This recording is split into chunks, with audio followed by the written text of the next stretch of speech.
Meghan Markle has broken her silence after her pregnant twerking video fell flat with Brits. Has to be authentic.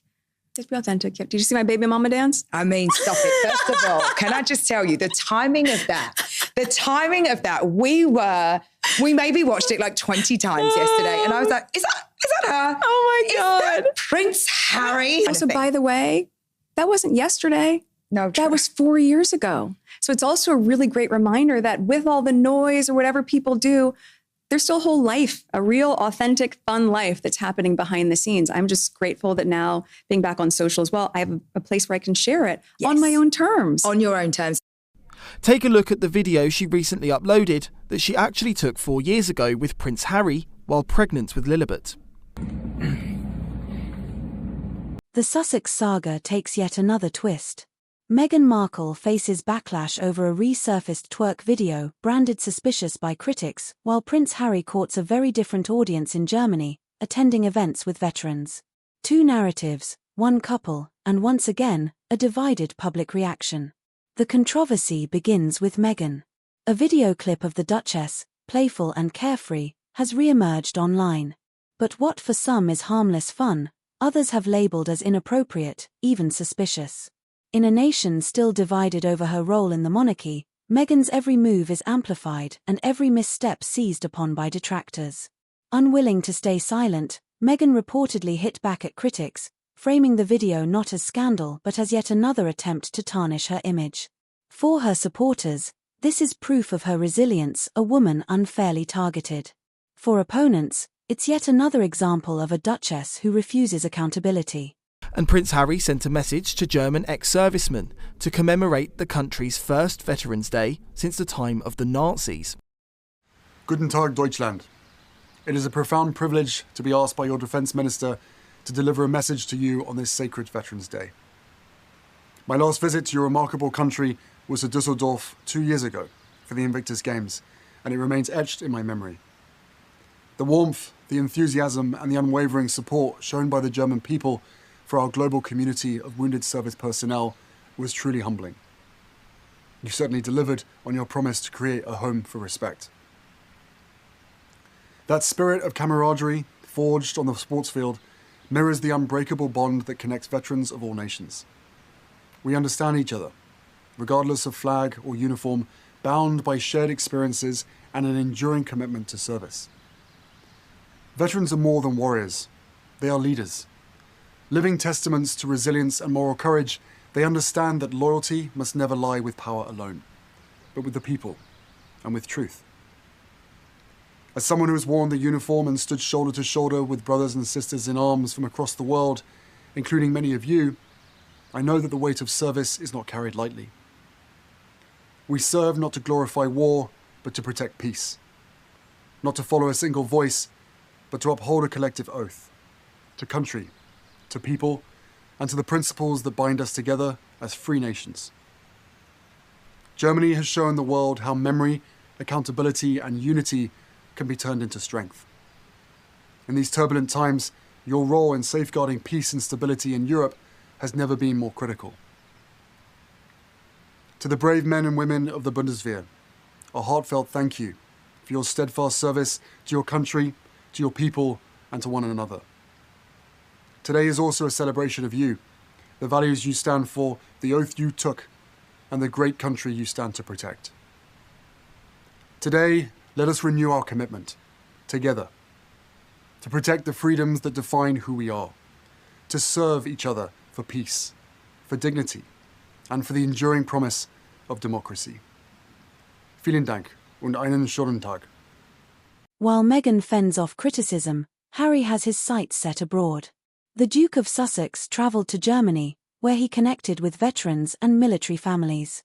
His charisma, his genuine rapport with servicemen and women, continues to shine in these settings. For Harry, this is familiar ground, the Invictus spirit on full display. Together, Meghan and Harry present contrasting images. She, defiant and embattled, pushing back against what she sees as unfair treatment.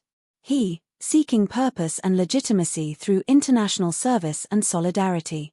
But are these paths bringing them closer to redemption or pulling them further apart in the eyes of the public? One thing is certain, whether it's a viral video or a veteran ceremony, the Sussexes remain impossible to ignore. Loved, loathed, or somewhere in between, their every action sparks a reaction. And with Meghan hitting back while Harry builds bridges abroad, the divide between perception and reality grows wider still. Meghan Markle's team believe the twerking video and other moves to heal their standing with the public are working. Well, Meghan doesn't really care that we don't like her video. So this time last week, I was on this show and the video had just dropped of her twerking in the hospital suite when she was giving birth to Lily. Should we remind ourselves what that is before we get stuck into your analysis? Let's take a look. Oh, God, it's the song as well. It's so inane. Anyway, sorry, so what have you found out? Well, this time last week, I was on this show going, I don't know what she was thinking, why has she done this? It couldn't be more of an own goal. But I think it was actually tactical, because what I've since discovered is that she's about to reveal that she's going to make a rosé wine, and she's going to drop, in the next day or two, she's going to reveal more products from her, her business, as ever. And apparently there's going to be a different kind of jam, maybe a strawberry jam. There might even be a lemon curd. What happened to the first jam?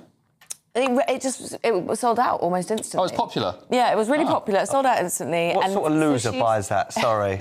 You've got to be a real loser to buy her stuff. But my point is that actually I think she went viral on purpose and she knows exactly what she's doing. Because she's about, at the end of the month, she's about to relaunch her website with all these new products to sell. So you think it was calculated? You think she's got a new wine coming out, a rosé? Yeah, and actually her team have counted this video as a win because I must be getting old because I thought it was the worst video. But apparently the Gen Zers loved it. They totally got it. They bought into it. Apparently it was her most successful social media post ever. And all the Americans apparently love it. Hate watching. I've seen it a bunch of times. That's because I was hate watching it. I guess it's any publicity is good publicity. But isn't it about the difference in culture between the US and this country? I mean, I watched that and it's a bit icky. And I think, weird. But in the US, that kind of thing goes down well, and her big market is the US. Exactly that. So she's trying to sell these products to the US. She doesn't care about us. We're probably not going to buy her jam, and there's not many of us. But, there's a lot of Americans out there. So she only really wants it to go viral in America anyway. But Brits online were fuming. One asked if she'd ever stop talking about herself, while another said her PR drive was not flying with Americans, going so far as to say they were ashamed to share her nationality. The Duchess was accused of attention-seeking and the couple were branded delusional. One commenter, though, thought it was working, praising Meghan for her shrewdness.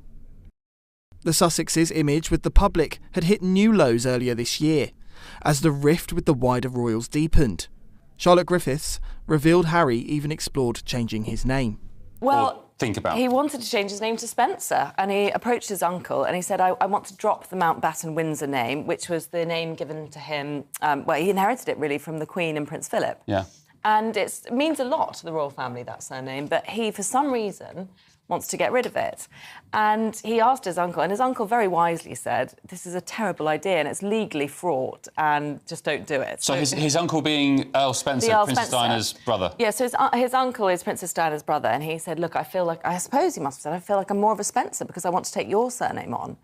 And he, his uncle had to say, look, this is for the birds, this is madness. Do you think Meghan might have been behind that idea? Well, Tom Bower was quoted today in the Mail on Sunday piece saying he thinks it's to do with Meghan wanting to be more closely associated with Princess Diana. I mean, it's speculation on Tom Bower's part, but it does make sense because I can't think of another reason why you'd want to suddenly become a Spencer. It's quite a serious title, Mountbatten Windsor. It makes you very closely associated with the royal family. What could be better? Well, is it a sense of resentment against his father and the family more generally? Yeah, it could well be, because it would really hurt his father's feelings, because Mountbatten is taken from the first Earl of Burma and was given to Prince Philip. It meant a lot to Prince Philip. And then Windsor, obviously, from the Queen. They combine these surnames together, and it's Archie and Lilibet's surname.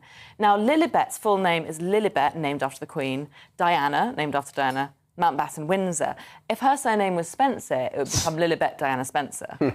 So one wonders whether she quite wanted her daughter to be sort of known as Diana Spencer, the new Princess of Wales. That's quite